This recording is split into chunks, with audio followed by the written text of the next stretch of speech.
wethu. Amen. Siyabonga kakhulu bazalwane uNkulunkulu ukuba asinikeze amandla again ukuthi size la.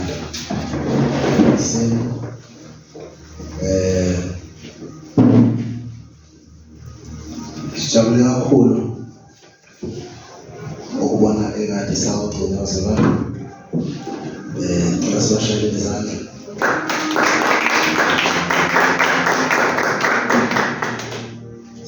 Sibonga kakhulu futhi bazalwane uNkulunkulu silele ngolesihlanu nangoMgqibelo izolo ukuyongenelela umfundisi uTembe benevuselelo. Sibonga kakhulu uNkulunkulu ngabazalwane abaphumelelile. Ukuthi of course abanye bengeke bakwazi bonke, but labo abaphumelelile, it was a good thing bazalwane to do, so that nathi in the future uma sidinga usizo uNkulunkulu will provide, since nathi sizilekelile ekutheni silekelele abanye. Amen. Now it's all over. Sitembe ubonge kakhulu uthokozile ngendlela ibandla lemsize ngayo. Now we thank God. Now we are going to open the book of John, chapter 17.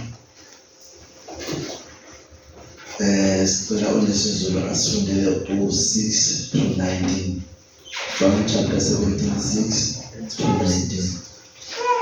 Page 856. Yeah, better one Bible Zulu, page 856. Page 856. Glory, hallelujah, hallelujah.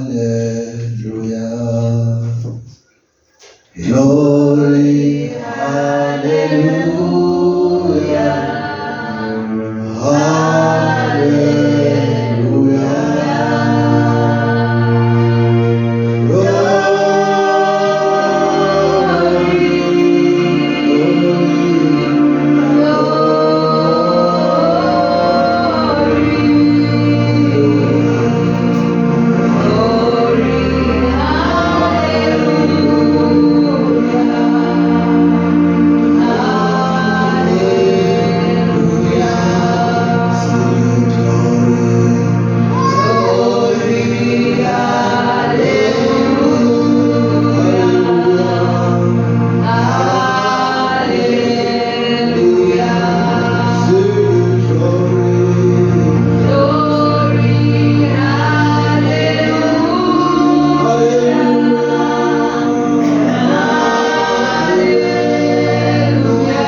Ngibonakalisile igama lakho kubantu ongiphe bona kwabasezweni. Babe ngabakho wakipha bona, baligcinile izwi lakho. Sebazi ukuthi konke ongiphe khona kuvela kuwe, ukuba amazwi ongiphe wona ngibaphile wona bawamukela. Bazi isibili ukuthi ngavela kuwe, bakholwa ukuthi wangithuma mina. Ngiyabakhulekela bona, angikhulekeli izwe, kepha labo ongiphe bona, ngokuba bengabakho. Konke okwami kungokwakho, nokwakho kungokwami. Ngikhazimulisiwe kubona. Angisekho ezweni mina, basezweni bona. Mina ngiza kuwe. Baba ongcwele, bagcine egameni lakho labo ongiphe bona, ukuze babe munye njengathi. Lapho ngisenabo ezweni, ngabagcina egameni lakho labo ongiphe bona. Ngabalonda, akakho kubo walahleka, kuphela indodana yokulahlwa, ukuba kugcwaliseke umbhalo. Sengiza kuwe kaloku, ngikhuluma lokhu ezweni ukuba babe nokuthokoza kwami kugcwale. Mina ngibanikela izwi lakho, izwi labazona, ukuba bengesiba bezwe, njengalokhu nami angisiyo wezwe. Angiceli ukuba ubasuse ezweni, kepha ngicela ukuba ubalonde kokubi. Abasiba bezwe, njengalokhu nami angisiyo wezwe. Bangcwelise ngeqiniso. Izwi lakho liyiqiniso. Njengalokhu wangithumela ezweni, nami ngibathumela ezweni. Ngiyazingcwelisa ngenxa yabo, ukuba bangcweliswe nabo ngeqiniso. Amen. Father, we thank you for your word. Ukuphila kulo. Ukuphila kwaba ukukhanya kithi. Siyabonga uNkulunkulu namandla ngegama likaJohane. Sibonga nawe umqhubeko owenziwa ngenxa yethu. Siyabonga uNkulunkulu namandla ukuthi noma sisazi ukuthi asibona abangcwele, kepha wena wasigcina kuwe. Sikulungele Nkosi ukuba simukele izwi lakho, leli elaveza uNkulunkulu bakho kithi. Siyakhuleka Nkosi ukuthi masiqhubeke njalo ukuphila ngalo nokuzwa lona, ngoba lona liwukukhanya kuleli lizwe esiphila kulo endleleni. Konke lokho sikucela egameni likaNkulunkulu wethu Jesu Kristu. Amen. Now, ngesonto elidlule simbonile uJesu Kristu eqala umkhuleko kuchapter 17, esithe umkhuleko ichapter yonke from verse 1 to 26 uJesu Kristu wayekhuleka. But the first thing esibonile ukuthi wayekhulekela, wazikhulekela yena uNkulunkulu Baba ukuthi makhazimuliswe ngenkazimulo okade enayo eloBaba ekuqaleni. Amen. Now ekhulekela ukuthi akhazimuliswe, ekhulekela nomsebenzi wakhe awenzile, umsebenzi awese ewuqedile emhlabeni. Now simuzwa lapho ethi njengoba nami ngikukhazimulisile kanjalo nawe Baba ngikhazimulise ngenkazimulo ekade nginayo ngisenawe emaphakathini. Amen. Before umhlaba wesekelo. Now namhlanje sizobheka uJesu Kristu ukukhulekela abafundi bakhe. Amen. uJesu Kristu ukukhulekela abafundi bakhe from verse 6 to verse 19. Eyothi from now 20 to 26 yobe esekhulekela ibandla lakhe elisemhlabeni. Amen. Now into yokuqala esiyibona la uthi awufunde lapho ngesiZulu, khoneka abantu uthona ngesiZulu. Verse 1. Ngibonakalisile igama lakho kubantu ongiphe bona kwabasezweni, babengabakho wangipha bona. Ngibonakalisile igama lakho. Amen. Now uJesu Kristu weza emhlabeni ezobonakalisa uNkulunkulu Baba kubantu. But when he says igama lakho, probably he referred to igama lakhe. Ngoba leli gama elithi Jesu uma ulihumusha lithi the Savior, Amen. Now siyokhumbula from the Old Testament umsindisi wabantwana baka-Israyeli kwakulokho kuNkulunkulu uYahweh. Amen. So they did not know igama lakhe as uYahweh, kwakuyigama elithi uNkulunkulu onguye. Manje uJesu Kristu uzomveza njengomsindisi. Yingakho ethi ngibonakalisile igama lakho. Amen. Now Jesus, he is praying to glorify now his disciple. First, ukukhulekela ukuthi uNkulunkulu akhazimulise yena. Manje uzokhulekela ukuthi leyo nkazimulo mayibonakaliswe kanjalo nakubafundi bakhe. Amen. So Jesus was not only praying for himself, but he also prayed for abafundi bakhe. And then he will pray for the church. It was important ukuthi uJesu also report back kuNkulunkulu Baba ngomsebenzi asewenzile. Uthi bheka ngiba azisile igama lakho. Amen. He is now telling God what he have done. The Son report to the Father. Amen. Amen. I have manifested your name to the people. Now let's read chapter 1 verse 8.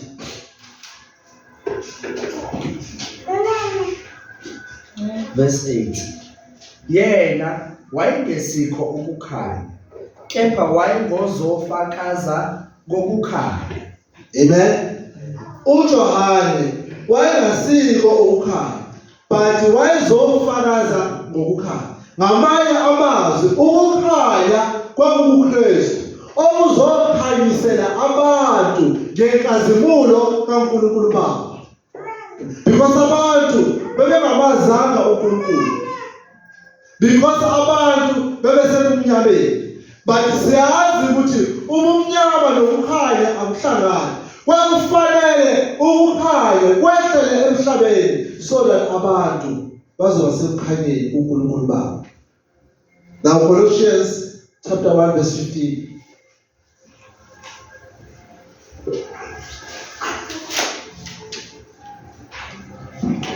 Yona ingumfanekiso kaNkulunkulu ongenakubonwa, izibulo lezidalwa zonke.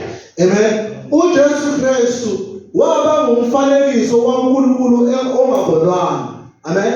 So that is why uJohn chapter 14 again athi ongibonile usembonile uBaba. Amen. But another thing ayishoyo ukuthi ngiveze igama lakho kubantu owanginika bona. Amen. Amen. Akuwo wonke umuntu owamukela leli gama or leli gama elambulwa njengegama lensindiso kuye kuphela labo uNkulunkulu Baba owabanika indodana. Now many times uma sikhuluma ngalokho kuye kube nzimana ngoba la sikhuluma ngokukhethwa kwaphakade. Meaning labo abakuKristu uNkulunkulu owabanika uKristu. Ngamanye amazwi akekho lo yedwa umuntu ongasindiswa uma uNkulunkulu engakwenzanga ukuthi asindiswe. Amen. Nobody kwenda uthi there is no one comes to the Father except the Father himself draw him to me. Akekho oza kimi ngaphandle ukuthi uBaba amdonzele kimi. Let us read chapter 6 verse 37. Go to John chapter 6 verse 87.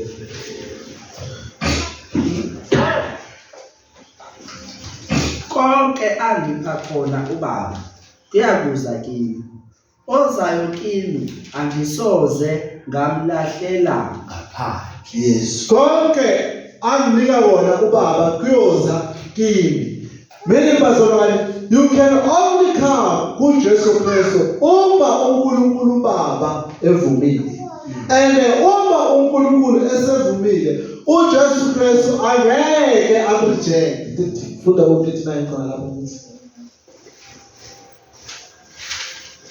Lokhu kuyintando yongithumileyo ukuba konke angiphe khona ngingalahlekelwa lutho kuko, kodwa ngikuvuse ngomuhla wokuphela. Again, bazalwane, sinikezwa isiqiniseko sokuthi uNkulunkulu uJesu Kristu akasoze wasilahla. Kuyasebenzisa uthi ngokuba uBaba anginike wona angisoze mina ngadedela.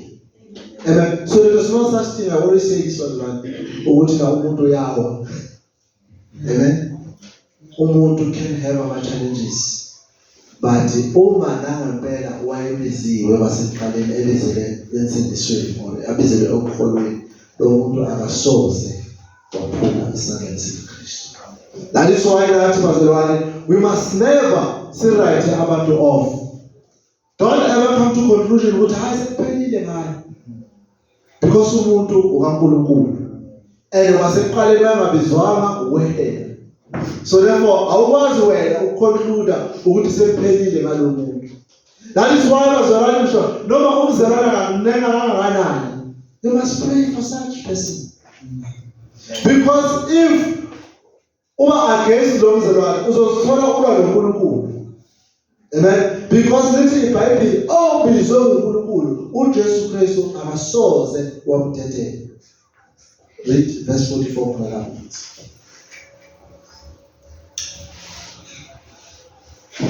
Akakho ongeza kimi uma uBaba ongithumileyo engamdonsi, mina-ke ngiyakumvusa ngomuhla wokuphela. Amen. Akakho ongeza kimi ngaphandle kokuthi uBaba uNkulunkulu amlethe kimi. But isenzo sithi noma angafa lo muntu olethe kuKristu uBaba, uKristu Jesu uyakumvusa futhi.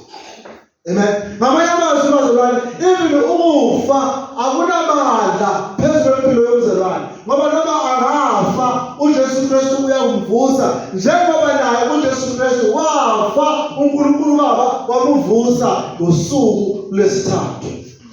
Amen. So therefore bazalwane, ukufa akunamandla. That's why uBaroma athi ngakho-ke bazalwane, yini engasihlukanisa nothando lukaBaba na?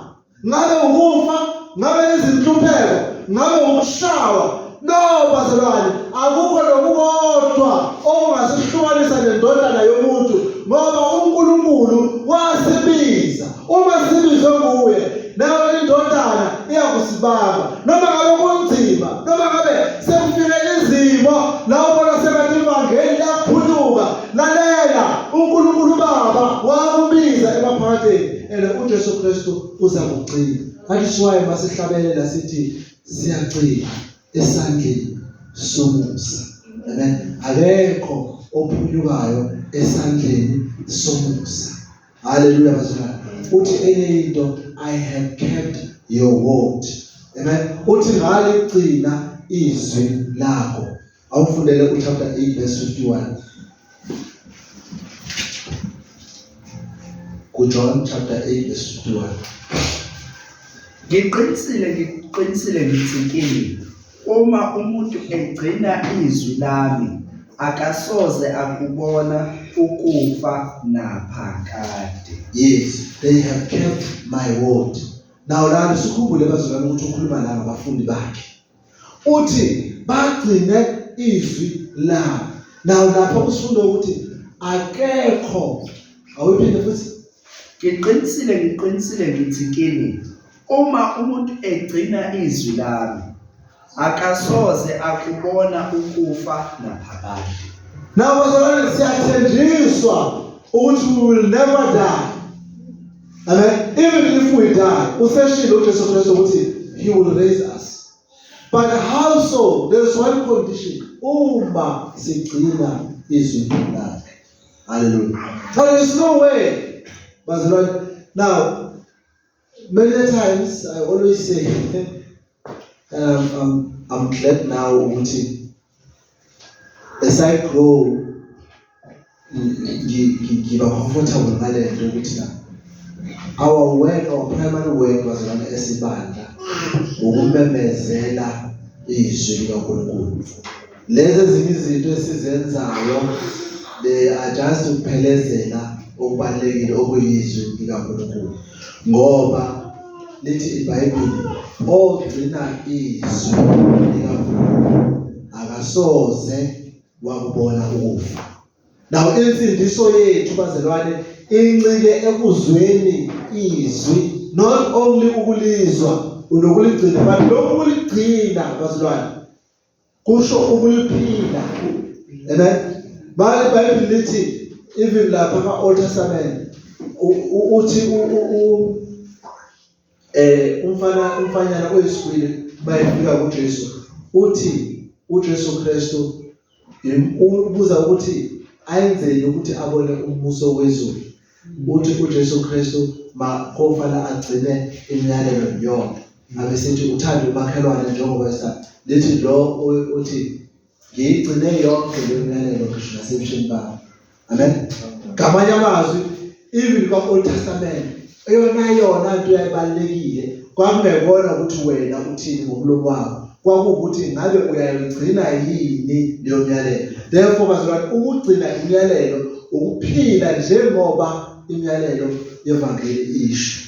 Amen. So now the question was now dendela konke onakho, wathi uJesu lithi iBhayibheli wamuka wamthanda, wayesethi kuyena dendela konke onakho kwabampofu ukuze uyangilandela. Now here is the challenge. Here is the challenge. How far are you willing to go ngokugcina izwi likaNkulunkulu? Actually uJesu ubefuna ukumbeka kule position ukuthi uzimisele kangakanani ukugcina izwi lakho. Ngabe ungalahlekelwa yikho konke onakho ngenxa yokuthi ufuna ukugcina leli izwi ukuze uphile na? So the question is, are you ready to have life in Jesus Christ? If you are ready, then keep izwi likaNkulunkulu. Even it means ulahlekelwa yizinto eziyigugu kuwe, but you must keep izwi likaNkulunkulu. That is why uPaul lapha kuFilipians uthi konke okwakuyinzuzo kimi ngakushaya indiva ngenxa yokumazi uJesu Kristu. Amen. So we must be willing to go to that level. Ukuthi na siyafisa ukuthi we are ready uNkulunkulu namanje ukuthi silahlekelwe yikho konke, silahlekelwe sometimes abangani bethu, silahlekelwe sometimes imali zethu, silahlekelwe sometimes impahla zethu, just ukugcina imiyalelo or izwi likaNkulunkulu. Or sometimes, let me make just a simple example. On Friday we are going to umfundisi uBhele. Umfundisi uBhele undebandla uabelule inkosi. Besinazo indawo mhlawumbe besinayo kuzona. But what we look at ukuthi umfundisi uBhele wenza lapha eNzansi. Lapha emathuneni bazona nakho bakhe. Amen. Now labo bantu badinga ivangeli, and thina sibizelwe ukumemezela ivangeli. Why not can we support that man? Amen. So that is the level. Now it costs us time. Usta sishonele ulesihlanu. Now it costs us a lot. He has to ride up and down ilanda bazolwana go Newlands go because akanabantu lapha emthini. So kumele ukuze enzeke le ntando kaNkulunkulu afuna ukuyenza lapha, lelizwe afuna ukugcina lapha, liyalizwe a travel up and down ngemoto.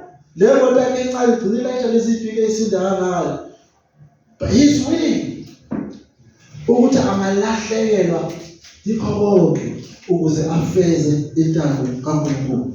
Now umbuzo wami uthi wena ufisa ukuba elingakanani ekugcineni izwi likaNkulunkulu? But our Lord Jesus said, abafundi bami baligcinile izwi lakho, kangako ke baba bakhazimulisa. Amen. So ukuze singene enkazimulweni kaNkulunkulu Jesu Kristu, kuyomele singene ngokuba sigcine izwi lakhe. And there is nothing bazalwane a key, there is nothing ebandleni ebaluleke ukuthi yonke into esiyenzayo siyenze sincike ezwi lakhe. Even I always say this, even if sicula We must even check amaculo ethu ukuthi ngampela ngabadumisa uJesu. Ngoba akhona amagulisa aculayo esontweni adumisa uJesu. Angagcini izwi lakhe. Amaculo nje okujabulisa thina. Amen. Kukhona la sicula khona ukuthi sijabulisa thina. But yet, futhi sizizwa used to ask this question athi. Ngabe mawucula mangase ustope ukucula nje ngikubuze ukuthi ngabe udumisa noma uNkulunkulu noma usinandisa wena. And you surely say I was praising God. And it has izindlela kazwana zokudumisa uNkulunkulu. You must check everything ukuthi ngabe ngiyenza according to the scripture. Amen. So uJesu in his prayer uthi they have kept my word. What a good feeling bazalwane ukuthi uNkulunkulu ngelilanga aye kuNkulunkulu athi uSifundo have kept my word. Bonalala have kept my word. Imagine ufika ezulwini uNkulunkulu uJesu Kristu looking at you, and then he is with the Father, and then we are there. Athi uNkulunkulu no, not this one. Akaligcinanga izwi lakhe. Ufike omunye abesithi this one waligcina izwi lakhe. That is what Jesus meant when he says, even if they wafa abagcina izwi lami ngiyakubavusa. Amen. So we must sigcine izwi likaNkulunkulu. They have come to know that you are God. Amen. Abagcina kuphela ngokugcina izwi sebayazi ukuthi unguNkulunkulu. Chapter 1 verse 10 in the book of John.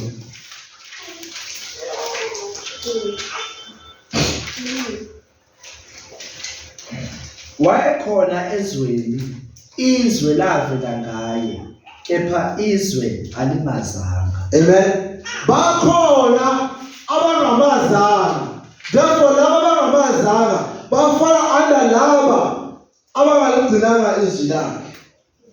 Amen. Khumbula uJesu Kristu wenza okwakhe, kodwa okwakhe kwangamukela. Mina bazalwane, izwi likaNkulunkulu lenza kubantu, kodwa abantu bangalimukela. Lelo lizwi elalisekuqaleni lilobaba. Amen. LinguNkulunkulu. Lapho kuchapter verse lithi, ulizwi wambatha inyama wehla la emhlabeni. Amen. Weze okwakhe kwangamukela. Many bazalwane, if you have refused Jesus Christ, you have refused the word of God. And also, if ungayigcinanga izimfundiso zikaJesu Kristu, meaning you have refused izwi likaNkulunkulu, awuligcinanga. Now iBhayibheli lithi weza okwakhe kodwa okwakhe bangamukela. Amen. Read Matthew chapter 11:27. Matthew chapter 11 verse 27.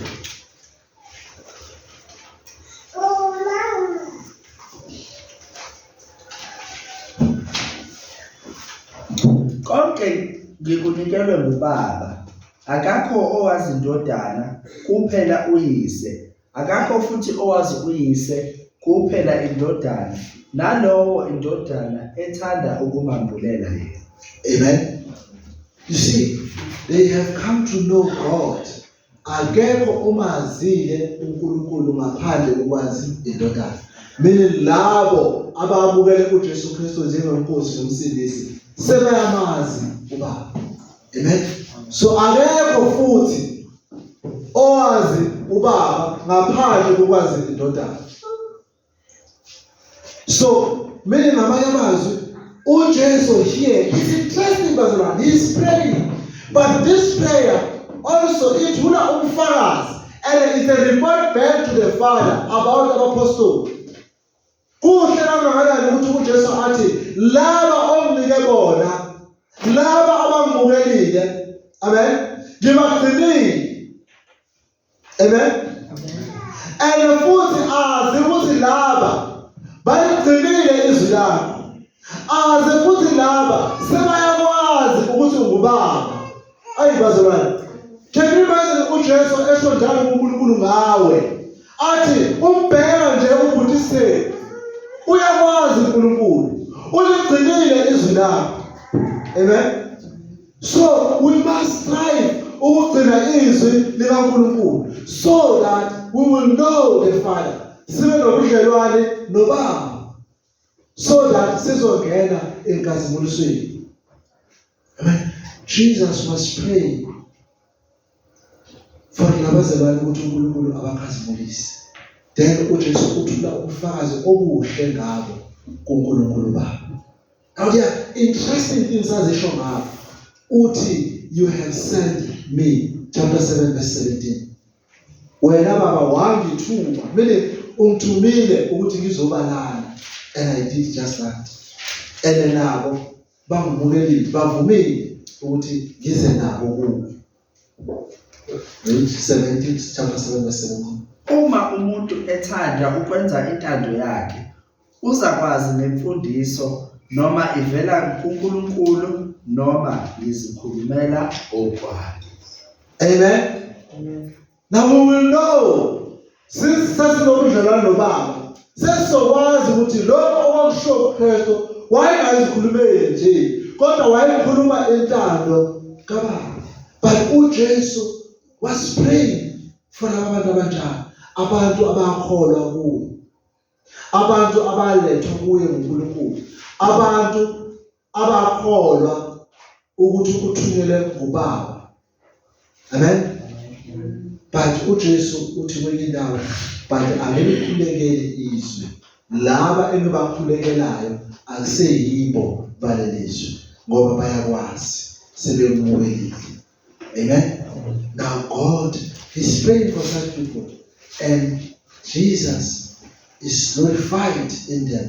Naye uJesu Kristu njengoba ethi mkhazimulise Baba, uNkulunkulu ukhazimuliswa ngathi ngoba wenze umsebenzi. Now he is praying for the reward. Ukuthi na since ngibalethile laba abangabakho, now Baba ngikhazimuliswa kuwo, and nami ngizokhazimuliswa kuwo. Amen. Glorify me, Father, so that nami I may be glorified in them. Now number 2, all mine is yours, and yours is mine. Amen. Konke okwami kungokwakho, nokwakho kungokwakho. Hallelujah. Let me give you this. Lithi iBhayibheli ngokuba indodana, indodana yolahleko. Uyakhumbula indodana yolahleko? Encane yakhumbula yahamba yayodla ifa layo, yadimanda ifa layo. Lithi iBhayibheli yahamba yafika yadla imali, bayisiphekile imali la yayitshela ukuthi bangabangani bakhe. But I like this, kuthiwa ezweni elikude, yashiya ikhaya yaya ezweni elikude. Mayisefikile yadla imali, yayibhubhudla nabangani laba abasezweni elikude. Mayisiphelile imali, bonke laba ekade icabanga ukuthi bangabangani bahamba bayishiya. Indodana yolahleka kuthiwa yahlupheka kangangoba yayisedla ukudla kwezingulube. But lithi yabuya ezingqondweni, yayisethi ngizohamba ngiye kuBaba, ngifike ngithi Baba, ngiyonile phambi kwakho, ngiyonile phambi kwezulu. Angifanele nanokubizwa ngendodana yakho. Ungangenza nje omunye wezisebenzi zakho. Lithi iBhayibheli yasuka yalibhekisa ekhaya. Yafika lithi uBaba wayibona izabuqamama. Wase ethi kuba kuyisebenzi zayo, thathani isikabhe esinonophele kunazo zonke, nihlabe ngoba indodana yami ibilahlekile manje isibuyile. Now I like this story when sifike. Lithi iBhayibheli wayibona uBaba isesa kude, waya kuyona wayiganga umqhele. Now you see, akayiganga umqhele ukuthi khona into right eyenzile. Akayiganga umqhele ukuthi na hayi ngoba ibuyile, no. Umusa kaBaba. Amen. Nathi bazalwane uNkulunkulu wabanomusa kini. Wathumela uJesu Kristu. uJesu Kristu wasivulela kuBaba. uJesu Kristu wasinika izwi lakhe. Ngokulimukela nje bazalwane sabizwa ngabantwana bakaNkulunkulu. Sakhazimuliswa kanye noJesu Kristu. But I like this part. Lithi iBhayibheli omdala uma eseyibona indodana enjani endala, mayesebona encane njathulela, kuthiwa yabuza athi umsindo ongaka la ekhaya kwenzakalani, bathi cha ubaba wakho ujabulile indodana yakhe kanti ilahlekile ibuye la yazi sinababa yocomplain baba ngaso sonke isikhathi kanti ngihleli la nginakela imfuna lo wathatha konke kwakhe wahamba nawe useyabuya akaze mina unyenzele iphathi la ekhaya enhle kanje kodwa lo useyabuya usenzela iphathi kuthiwa ubaba wathi ndodana umfowenu ubelahlekile manje usebuya simele ukuthokoza kanye naye amen usithi wena akaze uye ndawo uhlezi unayo okwakho kungokwakho okwami kungokwakho amen uJesu Kristu usho njalo kuNkulunkulu uthi baba if laba kungabantu bakho nami bangabami if labantu kungabami nawe bangabami. The church belongs to God and also belong to Christ. So bazalwane, we are called to be glorified with the Son, also with the Father. Uma sikhazimuliswa kanye noKristu kanjalo noBaba osemazulwini uyakusikhazimuliswa. But our work ukuthi sigcine izwi lakhe. Ukuthi baligcinile izwi lakhe. Amen. Bawo sebayakwazi ukuthi uBaba. Uma sigcina izwi likaJesu Kristu siyakumazi uNkulunkulu ukuthi unguBaba wethu. That is why kuMatthew chapter 8 uJesu Kristu mayeqala ebafundini uthi manikhuleka manoqala lithi Baba wethu osezulwini. Amen. Now remember ukuthi njengoba bazalwane uJesu Kristu eyindodana yokuqala kaNkulunkulu izibulo namazulu. Amen. Now uJesu Kristu not only sezulu nathi bazalwane we are the sons now. Whatever okungakaNkulunkulu sekungokwethu. Okungokwethu kungokaNkulunkulu. Meaning nathi sesiyingxenye athi kwenye uPaul Paul we were not part of the commonwealth of Israel but now we are part of this commonwealth.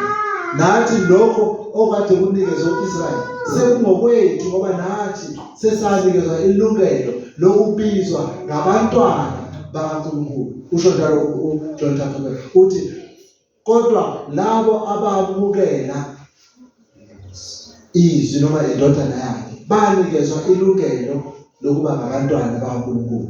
Means if Jesus is the Son of God and nathi sakholwa kuJesu sanikezwa nathi ilungelo lokuba ngabantwana bakaNkulunkulu, what then happened to us? Kusho ukuthi nathi okukaJesu okwethu okukaNkulunkulu kungokwethu. Amen. Sibizelwe emnothweni wasezulwini. Asifunde uJohn chapter 10 verse 8.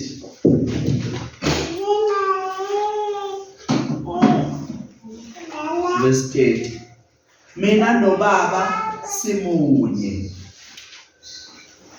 Mina noBaba sizalwa simunye. Read 29. Verse 29. uBaba onginikileyo mkhulu kunabo bonke. Akakho ongazihlwitha esandleni sikaBaba. Mina noBaba simunye. Amen.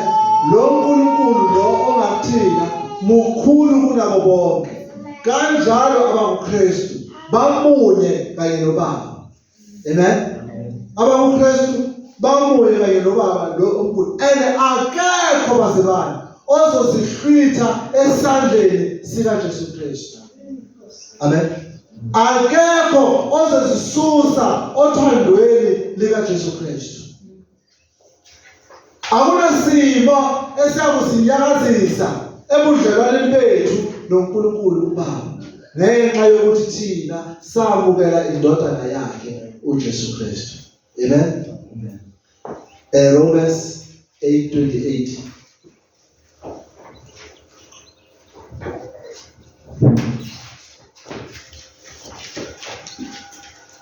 Oh, no. John 8:28. Yes.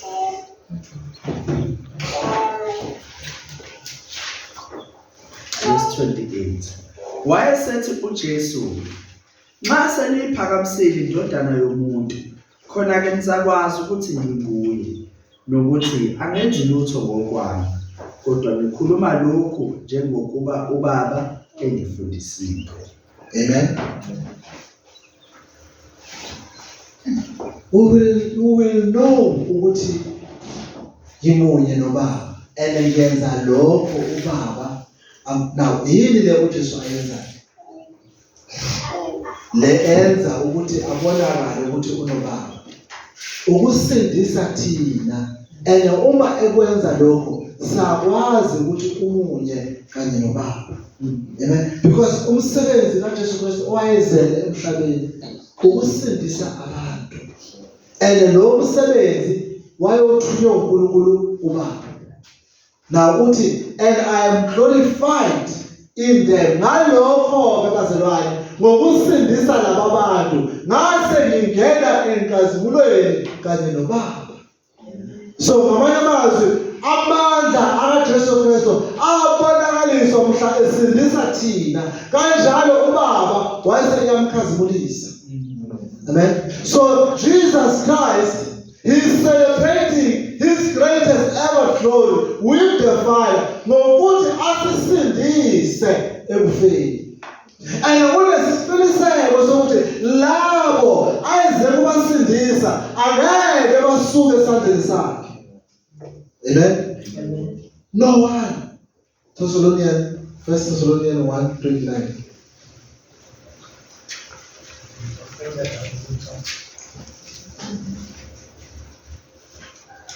1 Thessalonians chapter 1. Verse 29. Verse 20.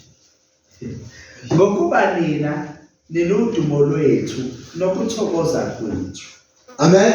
Izwa uPaul Paul uthi lapha ebandleni lase Thessalonika. Uthi ngokuba nina usho ebandleni niludumo lwethu kubani kuNkulunkulu. Ngamanye amazwi uma ningasindiswanga aseyukuthola thina imqhele kubaba ezulwini. NoJesu Kristu usho kanjani?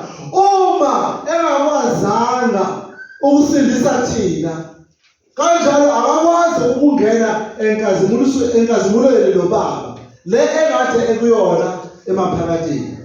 Amen. So we are called to understand that the only thing uJesu wayenayo emqondweni yithina. The only price uJesu wayengaba nayo ukuprova kubaba yithina. So bazalwane, we are important emahlweni akhe. Amen. Asisebona baleliso. Amen. Asisebona aleliso. uJesu Kristu wayenendaba nathi. And therefore he came to save us. John 13 chapter 1 to 3. John chapter 13 verse 1 to 3. Yes. Kwathi ngaphambi komkhosi wePhasika uJesu azi ukuthi isikhathi sakhe sesifikile ukuba abuye kulelizwe aye kuyise. Ebathandile abakhe abasezweni wabathanda kwaze kwaba sekuphelile. Sekudliwa uSathane sekufaka enhlizweni kaJuda Iscariot kaSimoni kuba mkhaphele. uJesu ekwazi ukuthi uyise unikele konke ezandleni zakhe nokuthi wavela kuNkulunkulu futhi ubuyela kuNkulunkulu. Amen. uJesu wabathanda abakhe, wabathanda kwaze kwaba sekugcineni. But uJesu eyazi ukuthi uNkulunkulu usemnike konke esandleni sakhe.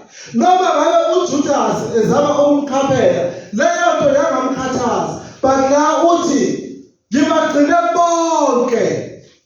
Amen. Omnike bona ngaphandle kwendodana yolahleko uJudas Iscariot. Mina bazalwane abangezanga kuJesu Kristu bebevele bengabizwanga uNkulunkulu. And labo abaze kuJesu Kristu bebevele bebizwe uNkulunkulu. Now uJesu akakhathazekile ngalabo balelizwe. Ukhathazeke ngalabo okungekona balelizwe, labo abakholwa egameni lakhe, labo ababizwe ubaba, labo abagcina izwi lakhe. Amen.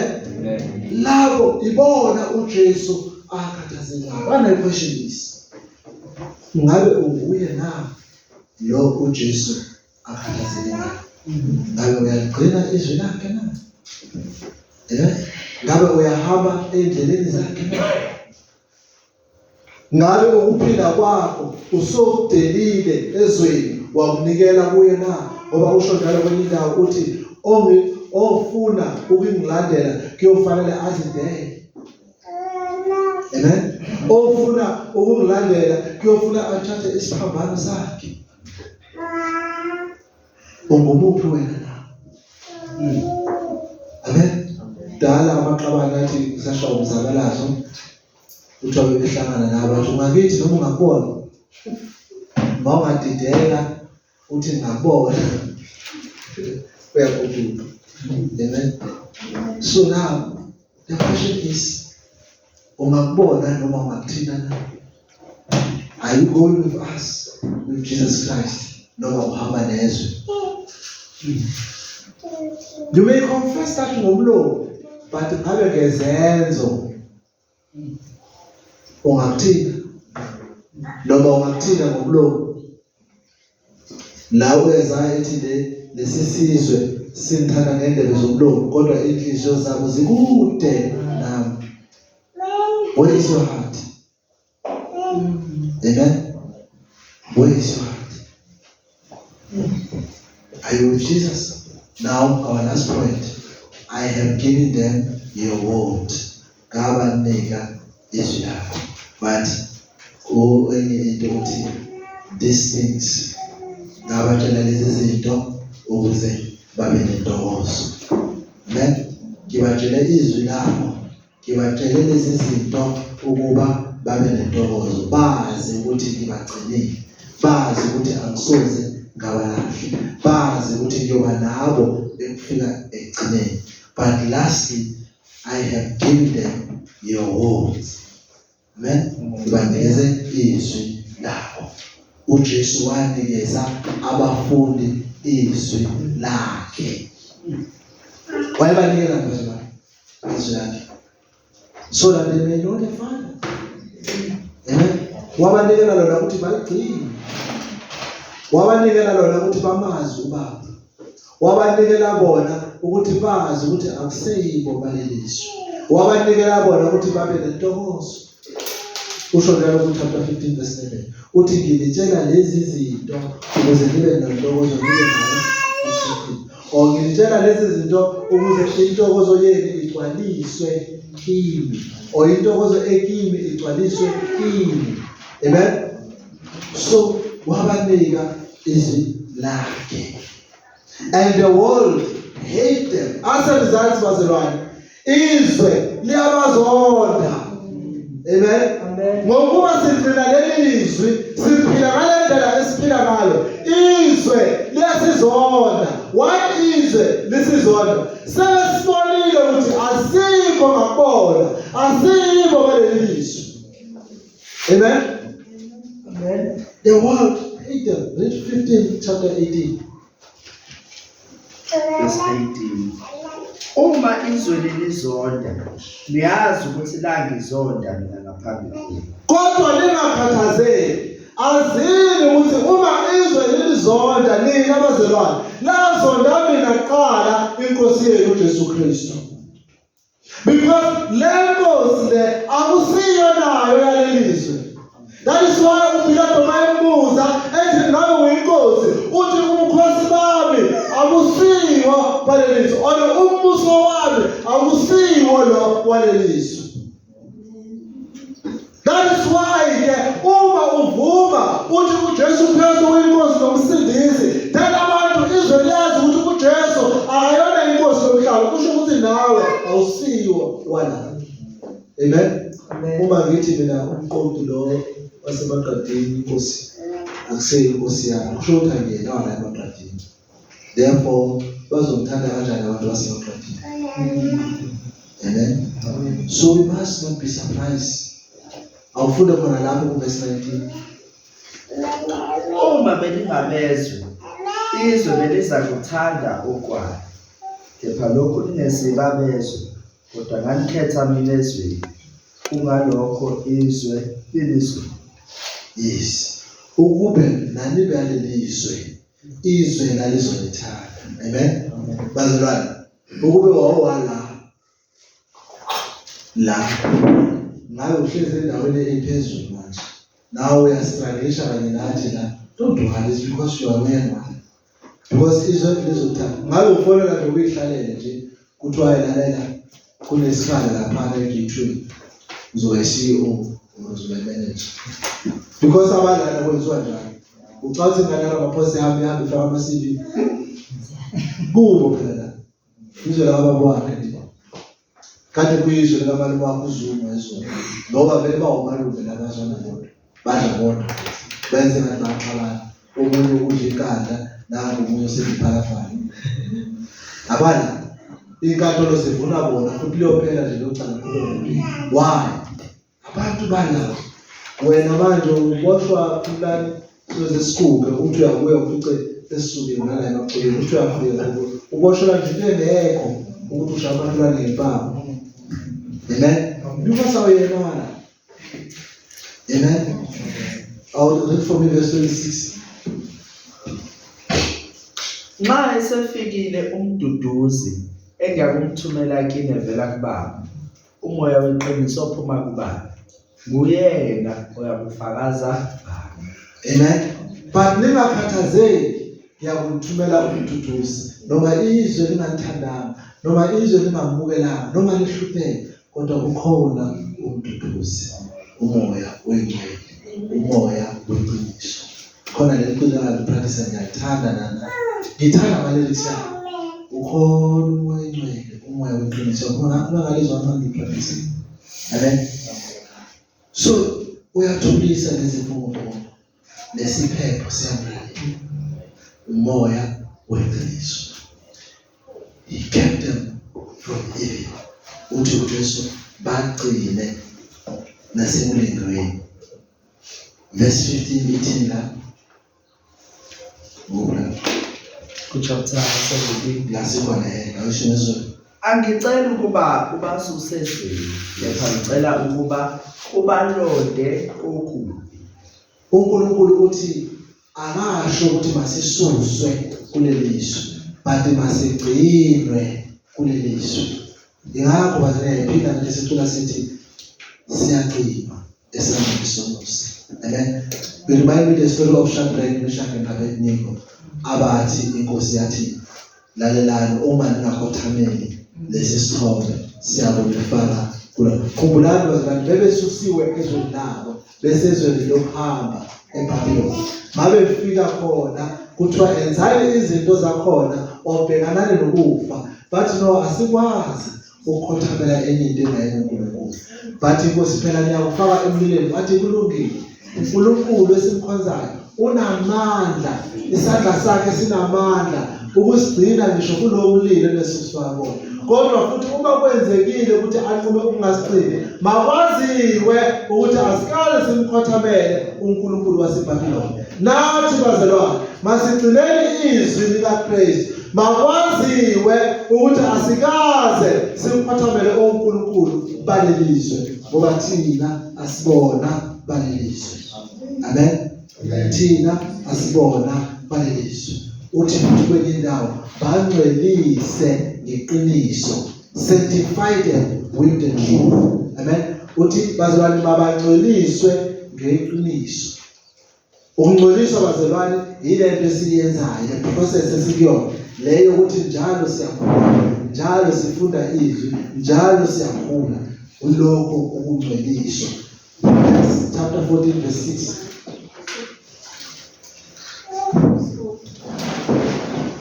uJesu wathi kuye, mina ngiyindlela neqiniso nokuphila, akakho oza kuBaba ngaphandle kwami. Amen. Bangcweliswe kuJesu Kristu ngoba yena uyindlela neqiniso, akekho oza kuyena ngaphandle kokuthi eze kuJesu Kristu. Uthi I also sent them into the world. But this is very interesting. Uthi futhi ngibathumile kulo leli lizwe. Leli lizwe elingabafuni. leli izwe elingabathandi ukhuluma ngabafundi bakhe uthi ngibathumela ulona. Amen. Bazalwane, njengoJesu wathunya ezweni elingamfuni wehla eza kokwakhe kodwa okwakhe kwangamukela kunalokho bamthatha bambethela. Nathi njengoNkosi wethu Jesu Kristu sithunyiwe kuleli lizwe. Amen. We are sent into this world. But the Greek word, interesting, is apostolos. Apostolos means the one who is sent. Now, abafundi bakaJesu, from now on, uJesu uyabakhulekela ukuthi bangabasabi ngabafundi, kanti babe ngabapostoli. Baqala kulomkhuleko ukubizwa ngabapostoli. Abapostoli kusho ukuthi othunyiweyo. Amen. Othunyiweyo. Now I have sent them to the world. Meaning in Greek words, Jesus will say, will use the word apostolos. Now, bangena manje kwi-ofisi lobupostoli bayoshumayela izwi. Amen. uJesu wabathumela abapostoli ukuthi bayoshumayela izwi. Ubathumele ezweni. Matthew 28 verse 19.